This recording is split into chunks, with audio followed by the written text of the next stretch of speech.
अस्सलाम वालेकुम नाजरीन, मेरा नाम जिशान अली ख़ान है और आज जो है हम जोश मैजिक सेफली का मॉड्यूल 4 जो है पढ़ेंगे, जो कि है अंडरस्टैंडिंग रिस्पॉन्सिबिलिटीज़ के हवाले से, कि आपकी ज़िम्मेदारियाँ क्या हैं लॉ के हिसाब से या सेफ्टी मैनेजमेंट सिस्टम के हवाले से। तो जिसमें की लर्निंग पॉइंट्स हैं जो हम सीखेंगे वो ये हैं कि what does the law require you to do. Law आपसे क्या चाहता है कि आप क्या करें लॉ के हवाले से, और how does the law work, कानून कैसे काम करता है। What are the key parts of safety and health management system, कौन से बुनियादी नुकात हैं health and safety management system के, तो इसके हवाले से हम पढ़ेंगे। तो सबसे पहले आता है कि what does the law require you to do. Law आपसे क्या चाहता है कि आप क्या करें। ओके, सो आप ड्यूटी होल्डर हैं, हेल्थ एंड सेफ्टी रिस्पॉन्सिबिलिटीज़ है आपकी, बट आपको किस चीज़ पे परेशान होना चाहिए। How far should you go, आप कहाँ जाना चाहिए। What is the best way to carry out your responsibilities, आप कैसे अपनी ज़िम्मेदारी से अंजाम दें। व्हाट डू यू स्टॉप, आपको क्या चीज़ रोकती है। And what there is to guide you, कोई है जो आपको गाइड कर सकता है। The minimum you need to do is to comply with the law, कम से कम आपको लॉ के जो चीज़ें हैं उनको कंप्लाई करना है, इम्प्लीमेंट करना है। As the law sets the boundaries within which organization must operate, जो लॉ सेट किया गया कंपनी के ऑर्गेनाइजेशन के अंदर उसको भी अपने इम्प्लीमेंट करना है। However, from what you seen and heard so far, you will realize that there are many benefits of your business from managing safely. अभी तक आपने बहुत चीज़ें सुन ली होंगी, देख ली होंगी, जो आप और आपको रियलाइज़ भी हो गया होगा कि बहुत सारे बेनिफिट्स होते हैं सेफ्टी करने के बिज़नेस को, जिससे बिज़नेस की प्रोडक्टिविटी बढ़ती है। एज अ ड्यूटी होल्डर जो है, आप डिपेंड करते हैं नेशनल इंटरनेशनल लॉज या लोकल लॉज पे जो कि दुनिया में है सेफ्टी के, और जो असेस करते हैं कि भाई आप रिस्क असेसमेंट करें या कंट्रोल मेजर्स लगाएं, ठीक है, रिस्क को रिड्यूस करें जहाँ तक मुमकिन हो सकता है। तो जो कि यूके की रिक्वायरमेंट है और बाकी कंट्रीज़ की भी है, but each country have different laws for health and safety. Reasonable foreseeability पे आते हैं। इसका मतलब है कि भाई जहाँ तक मुमकिन हो सके आप उस चीज़ के रिस्क को कम करो और उसको कंट्रोल मेजर्स इम्प्लीमेंट करके। Be responsible for everything that is possible would be burdensome task, ठीक है ना। हर चीज़ का रिस्पॉन्सिबल होना भी जो है वो एक बर्डन होता है। Instead the law tries to be fair by requiring you to be responsible only for reasonable foreseeable risk. आप सिर्फ उन चीज़ों लॉ आपसे चाहता है कि आप उन चीज़ों पे रिस्पॉन्सिबल हैं जहाँ पे रिस्क एग्जिस्ट करते हैं उनको कंट्रोल करने के। फॉर एग्ज़ाम्पल, अगर आप जो है केबल देखते हैं जो डोरवे की तरफ जा रही है या डोरवे दरवाजे के सामने से जा रही है, और आप जानते हैं कि there is a high risk that someone will trip over it, कोई भी जो गुजरेगा वो ट्रिपिंग हैज़र्ड का शिकार होगा और गिर सकता है। Employer are not responsible for issues, जो अजर है वो मसाइल का ज़िम्मेदार नहीं होता, और they can successfully argue is not reasonable possible, ठीक है। और वो आर्ग्यू भी कर सकता है कि मैं जो है रीजनेबल या फोर्सिबल का जो है ज़िम्मेदार नहीं हूँ, बट और responsible way reasonable forcible can be, और ठीक है ना। जो होता है वो आर्ग्यू नहीं करता क्योंकि आजिर भी ज़िम्मेदार है। आप ये नहीं है कि नीचे एक बंदा रख दिया तो वो ज़िम्मेदार है। तो तीन चीज़ें हैं जो आप अप्लाई कर सकते हैं, टेस्ट है। जो भी बंदा आप रिस्पॉन्सिबल रखें उसकी कॉमन नॉलेज चेक करनी है। You expected to foresee what the average person is to street would have foreseen, उसके नॉलेज पास कितनी नॉलेज है, उसकी इंफॉर्मेशन जो है वो काफ़ी है नहीं है। और एग्जांपल देता है कि भाई working roof in gale with anything to stop fall from dangers, so should the employ, ठीक है। और इसके अलावा इंडस्ट्रियल नॉलेज आ जाती है। अगर सेफ्टी इश्यूज़ जो है बियॉन्ड पब्लिक नॉलेज हों, लोगों के इनसे बाहर हों, तो आपकी ऑर्गेनाइजेशन जो है वो एक्सपेक्ट करती है सेम लेवल ऑफ बैकग्राउंड जो है नॉलेज होनी चाहिए जो कि अदर ऑर्गेनाइजेशन काम कर रही हैं सेम इंडस्ट्री में। उसकी भी एक एग्जांपल दी जाती है कि आप एक की ऑर्गेनाइजेशन जो है केमिकल इस्तेमाल कर ली है और आप ये नहीं समझ पाते कि भाई वो कितने ख़तरनाक हो सकते हैं, या पूरी इंडस्ट्री जो है वो ये नहीं समझ पाते सालों तक को कि कितने खतरा आ गया। और जब वो जूस कंट्रोल में यूज़ करते हैं या उसको रिप्लेस करते हैं अल्टरनेटिव से, तो एम्प्लॉय जो है वो आर्ग्यू कभी भी नहीं करेगा उसके वर्सीबल पे या जिंदबिलिटी पे, ठीक है।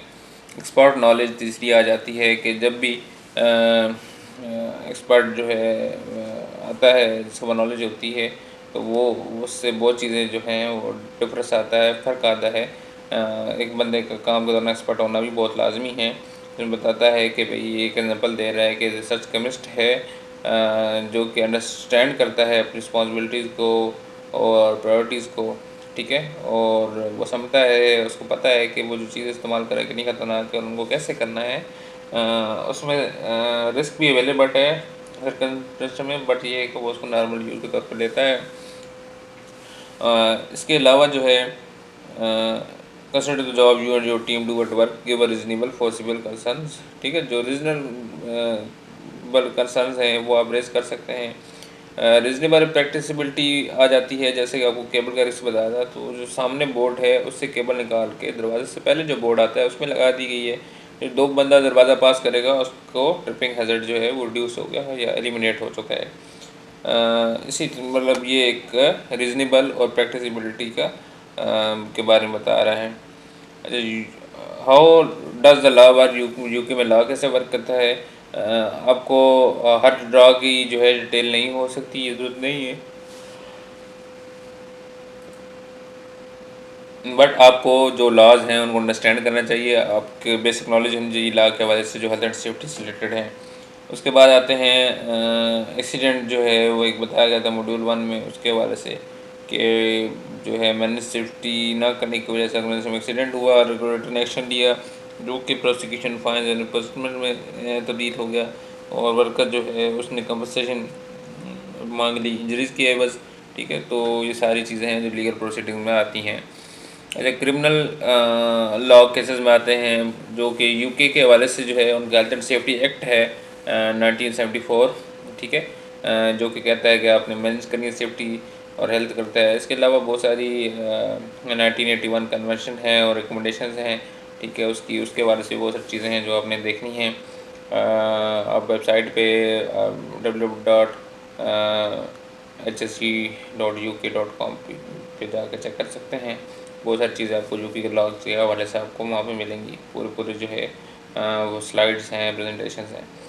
अच्छा, the act is now instituted created by parliament, parliament की तरफ से बताया जाता है ये एक्ट। और दूसरे लफ्ज़ों में मतलब उस ज़मीन के अंदर होता है।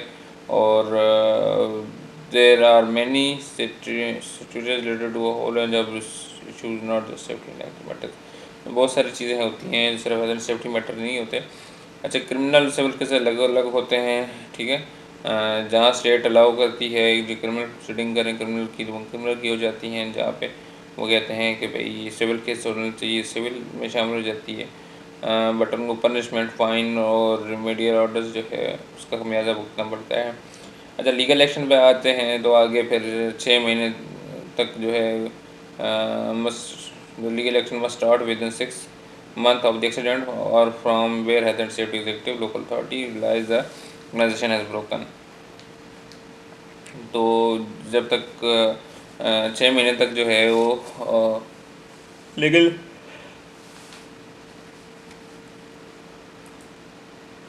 लीगल एक्शन लिया जा सकता है।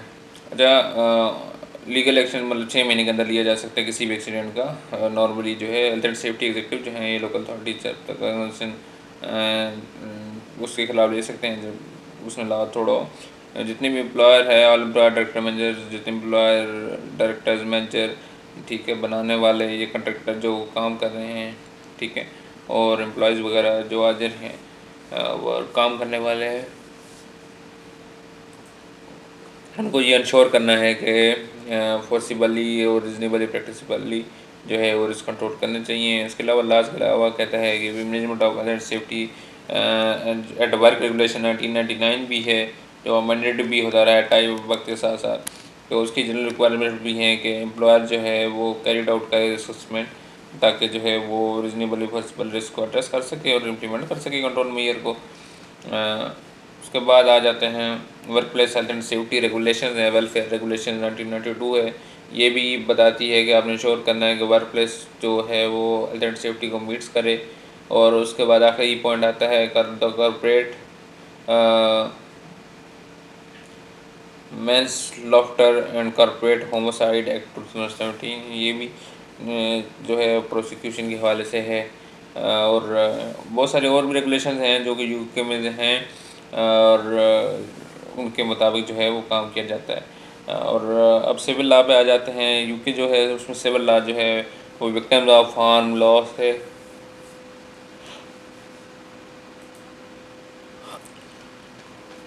अच्छा, जो फॉल्ट पे होते हैं लोग, जो दूसरी पार्टी होती है वो कंपनसेशन जो है वो दायर कर सकती है। उसके बाद जो है लीगल एक्शन भी स्टार्ट हो सकते हैं with in 3 years of accident when the injured person found the injury was the fault of the employer. जब भी उसको लगे एम्प्लॉय को कि भाई एम्प्लॉयर की वजह से मैं ज़ख्मी हूँ, उस पर कंपनसेशन के लिए दायर दरख्वास्त भी कर सकता है। अच्छा, इसके अलावा जो है मेरे बहुत सारे लॉ है। रिस्पॉन्सिबिलिटी जो है वो आ जाती है इंजर्ड पार्टी पे कि भाई डेमोन्स्ट्रेट करने के भाई वो सही है, नेग्लिजेंसी किसकी थी, ठीक है। और जो है प्रूफ क्या क्या है। अच्छा, for the claimant to be successful they have to show 3 things. अगर आप कोई दरख्वास्त जमा कराते हैं अदालत में, 3 चीज़ें बहुत ज़रूरी हैं। पहली चीज़ ये है that the defendant on the person of duty of care, ठीक है। डिफेंडेंट करे कि ये मेरी ड्यूटी पे था बंदा जिसका मैनेजर है। That the defendant on the person duty of care, that the duty of care was breach, duty of care जो थी वो उसको ब्रीच किया गया। And the injury was caused by breach of the duty, और injury जो है duty को ब्रीच करने की वजह से हुई है, ठीक है। जैसे उसको नहीं करना चाहिए था, वहाँ नहीं जाना चाहिए था एक बंदे को, तो वो वहाँ गया है तो वो अपनी सीनियर की खिलाफ वर्जी कर रहा है। इसके अलावा जो है ऑर्गेनाइजेशन एम्प्लॉय को ऑन करती है और बहुत सारे लोग उसके साथ काम कर रहे हैं। इसके अलावा एम्प्लॉयर जो है वो लायबल होता है अपने लीगल इशू रिजेक्शंस के हिसाब से, जो है उसके वर्कर जो हैं या जो है वो मेल आती है तो उसके बाद इंशाल्लाह उसको कंडक्ट करेंगे।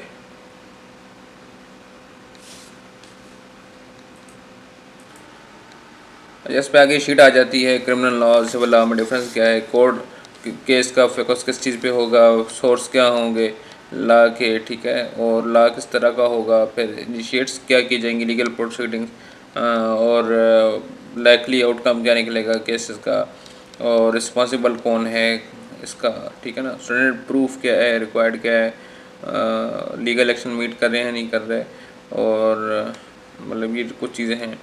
और हेल्प करना है, इंटरप्ट करना है, अप्लाइंग करना है law and communicate from approve code of practice guidance documents. इसके अलावा जो है वो कहता है कि वो need to look at the best way to managing forcible risk, ठीक है, हम उसको करें।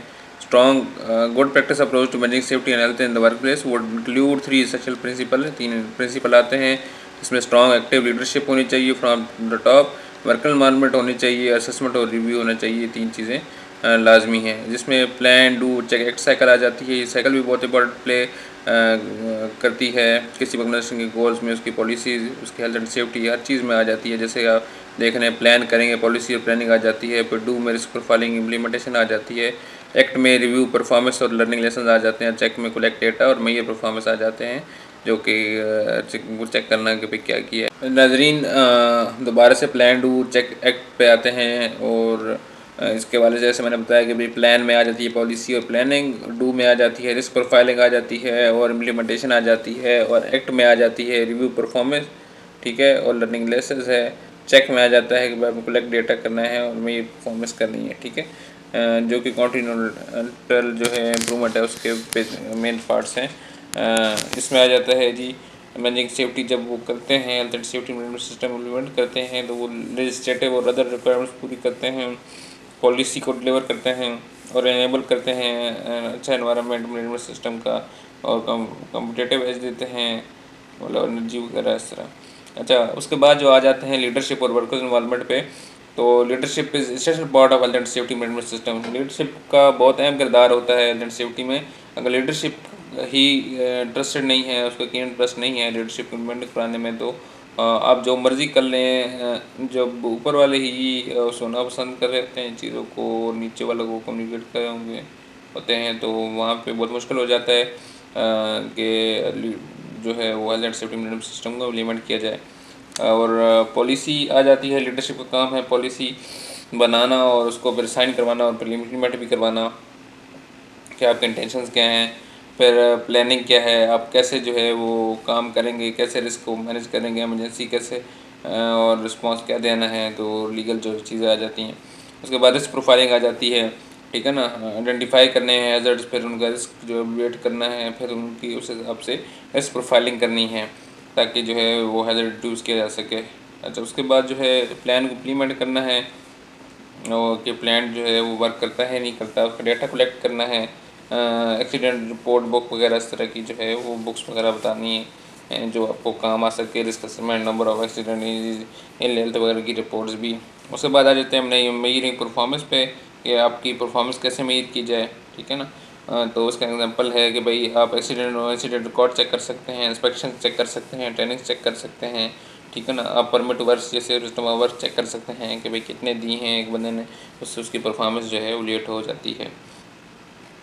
अच्छा, इसके अलावा जो है रिव्यू परफॉर्मेंस भी ये है कि भाई does the system work in relation of design and sourcing of the system compared with the performance achieved. Design का भी आ जाता है, रिसोर्सिंग का भी आ जाता है इसमें।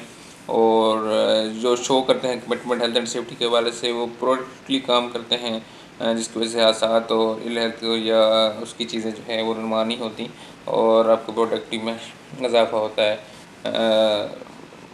प्लान टू चेक एक्ट बहुत इंपॉर्टेंट चीज़ है, ये बेहतरीन तरीके से समझे नहीं समझ आए तो आप क्वेश्चन में ये कमेंट्स में दोबारा पूछ सकते हैं। इंशाल्लाह मैं कोशिश करूँगा कि आपको ऑनलाइन क्लास भी दे सकूँ। अच्छा, इसमें जो है वो मेन चीज़ है बर्डन ऑफ प्रूफ है। वो एक ज़िम्मेदारी है जो अपने ज़िम्मेदारी है भाई, सिविल लॉज जो हैं उनके हवाले से स्टैंडर्ड ऑफ प्रूफ भी है, फिर स्टैट्यूटरी लॉज है, ड्यूटी केयर है, ये सारी चीज़ें हैं इसमें। अच्छा, बस यहाँ तक जो है वो मॉड्यूल 4 था। मेरे चैनल को लाइक करें, सब्सक्राइब करें, शेयर करें और इंशाल्लाह नई वीडियो मुलाकात होगी।